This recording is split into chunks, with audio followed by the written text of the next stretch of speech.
Miss Tingyun, what's this about?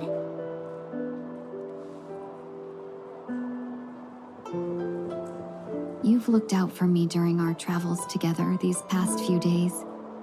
I'm truly grateful and can't thank you enough. But there are some things I find difficult to forget. I feel it's only right that I tell you what's on my mind before we part ways. Do you too still remember what it was like when you first saw me? How could we forget? He was so shocked. He was frozen in place when he shouted.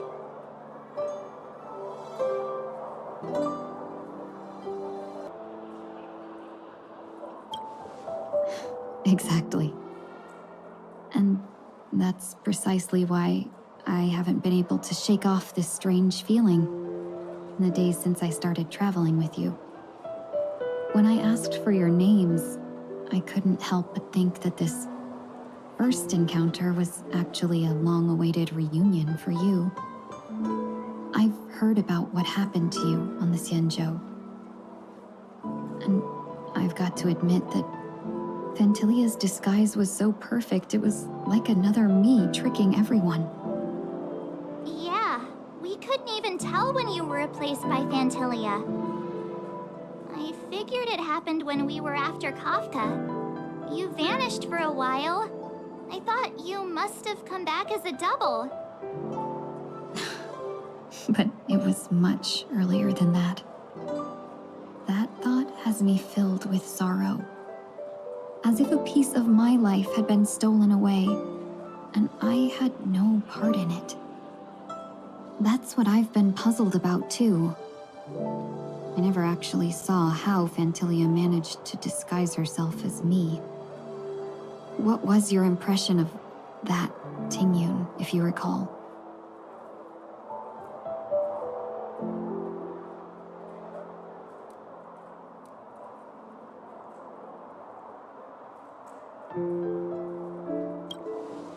That part is true.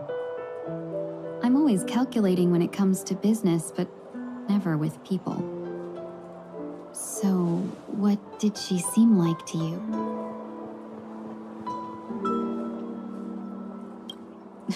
I'll just assume that's a compliment. Maybe next time you could just say silver-tongued. Was there anything particularly memorable?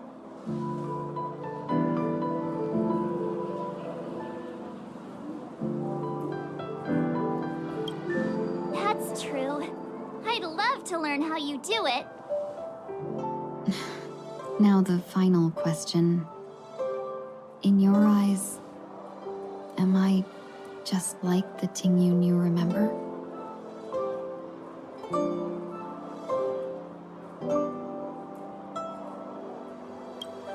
Wait, don't you find that question a bit weird?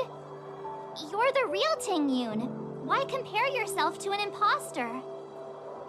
Oh, Miss March, you might have the wrong idea.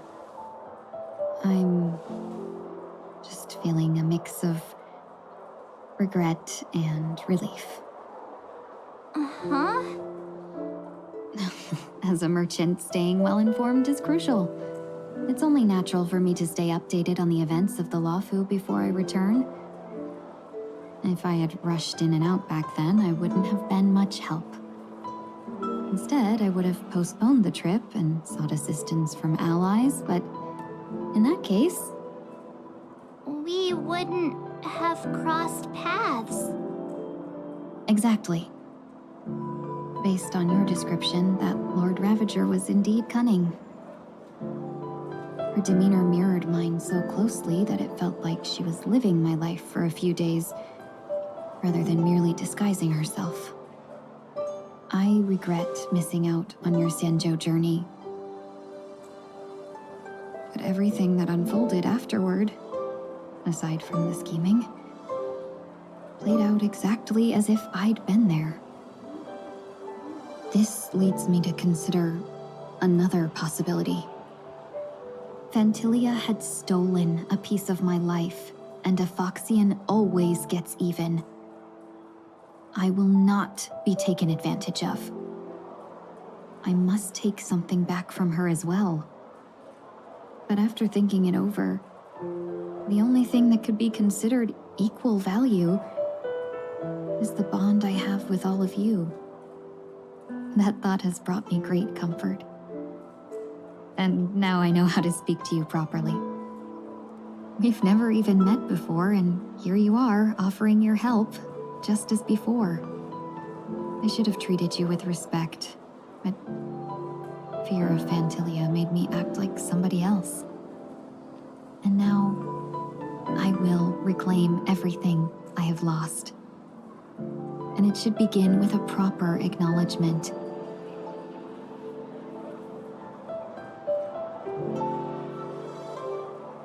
Dear benefactors, I extend my heartfelt gratitude to you.